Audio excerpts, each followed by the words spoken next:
Okay, so here we're going to do service on a 2021 AVK fire hydrant. The service procedures are very similar to a Mueller because it's got an oiled bonnet, so real easy to take care of. We'll go through the same steps. Once again though, the best thing you can do is have a bag that is ready for servicing multiple different fire hydrants. So I've got my grease gun with my brush, I've got an oil bottle, I've got an impact that has different bits. I've also got a set of Allen keys. My 3/16 bit is missing, so I'll use my 3/16 Allen key for this one.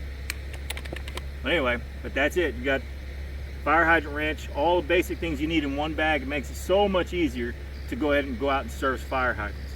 Anyway, so we'll get started. First thing we're gonna do, take off the cap, take a listen, make sure there's not a leak.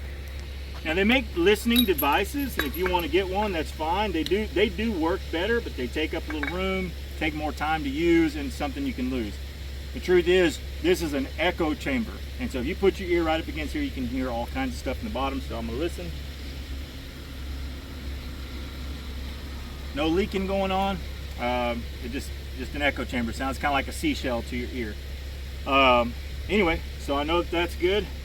So now what I'm going to do is I'm going to go ahead and pressurize the hydrant, which will blow out the weep holes.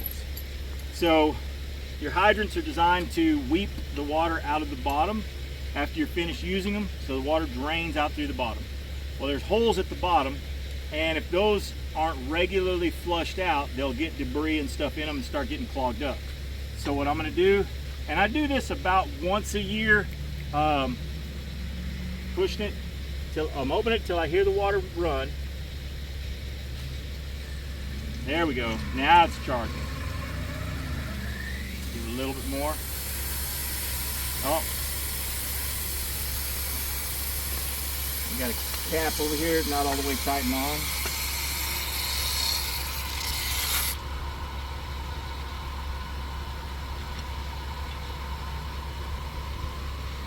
All right, so do that about 15 seconds. That allows that to flush those weep holes out nice and good. And you can hear it running, so it is flushing those weep holes underneath. Now we'll go ahead and close it back off. And I can feel it all of a sudden got easier, and you hear the water stop running. I know the valve's closed. No use in pulling it nice and tight. Just let it close off, it's good. All right, so now I got my 3/16 Allen, put it in there, pull that out.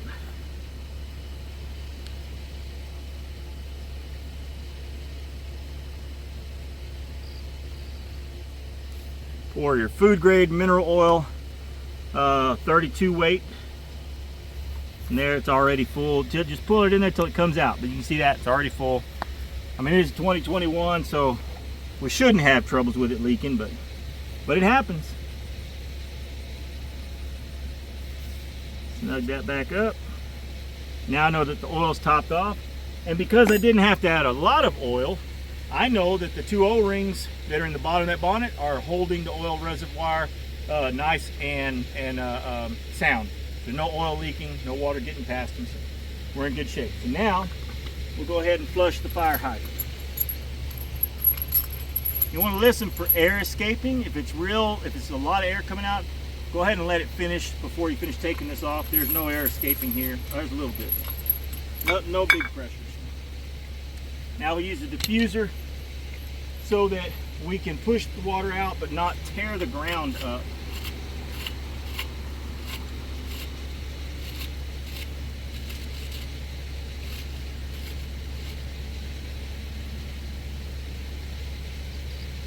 Diffuser's a wonderful thing.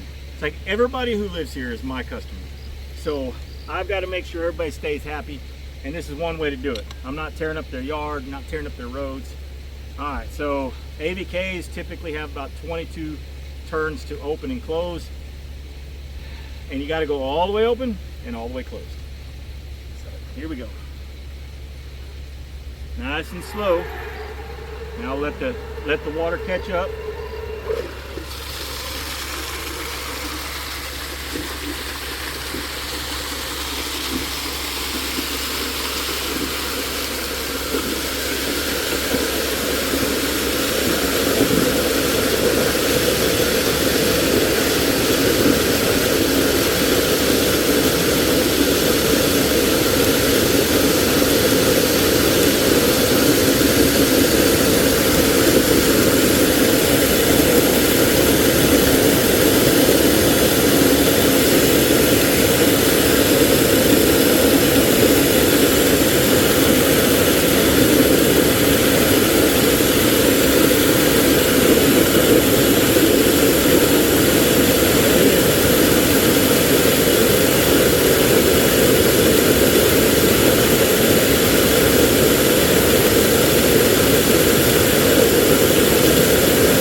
you notice I didn't shut it and snug it down real tight or nothing.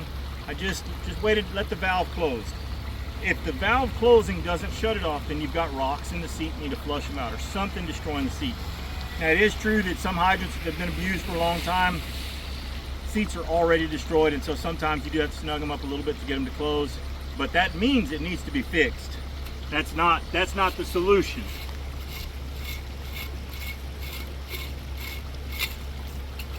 Now, see that the water's draining in there real good. You can put your hand against it and get a feel for the suction, but you don't have to do that. I mean, you could see the water dropping. I saw the water level just dropping like crazy, so it's not even necessary. Anyway, get these caps off.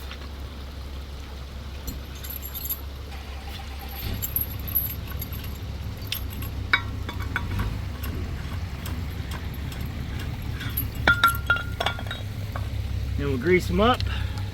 Want to grease the threads, and then also hit the face, that brass face too, because that'll help condition that seal on the inside of the caps.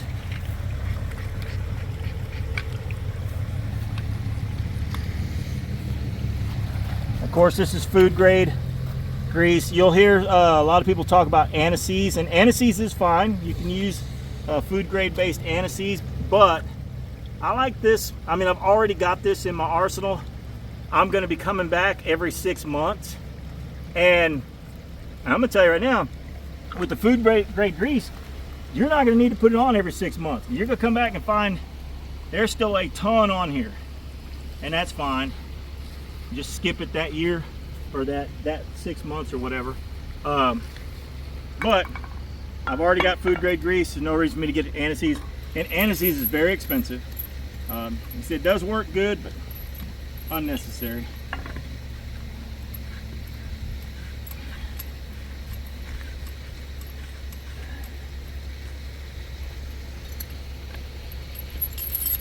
As long as your outside temperature is not below the working temperature of the mineral grease, it should be fine. But if that's the case, then the grease that's inside some of these hydrants won't be working either. So that's a different problem. So that's it. I didn't mention it at first, but when you first walk up to the hydrant, first thing you want to do is locate the gate valve, which is directly behind this fire hydrant. You want to check and see if there's any damage, visible damage to it. And how does the paint look? All those kinds of things. Of course, it's a brand new hydrant, so it looks great. It was installed pretty good. Has a little bit of a forward tilt to it, but it's not bad. And then the ground around it's fairly cleaned out. I will make a note that the gate valve needs to have a new lid put on it and to be painted blue so that it's easy to locate. But anyway, other than that, this hydrant's in great shape and ready for when the fire department needs it. So there you go.